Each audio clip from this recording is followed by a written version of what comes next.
Hii ni video ambayo imetokea kupendwa na watu wengi sana kutokana na kitendo hiki cha ukarimu ambacho nyota wa muziki wa Bongo Flava Harmonize amekifanya kwa kushow love. Hii ni kama kushow love kwa mashabiki zake kwa kuwapa mkono wa Idi. I don't know hii tuite mkono wa Idi au alikuwa anawapa tu kama zawadi.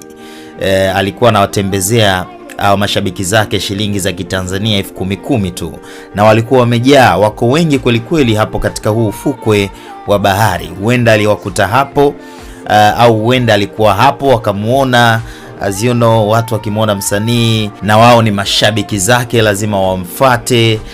Kwa hiyo hakuwakataa au kuweka uzio wa mabodyguard wazuia watu wasimsogelee. Badala yake akachagua kuwapangisha mstari na kuwatembezea shilingi 10,000. Hii tuite mkono wa Idi tu kwa sababu sikukuu ya Idi ndo kama hivyo imefika. Kwa hiyo ni kitendo ambacho kimewavutia watu wengi sana, msanii kurudisha kwa jamii, maana hawa ndo mashabiki ambao wanamfanya msanii awe msanii na awe na pesa, right?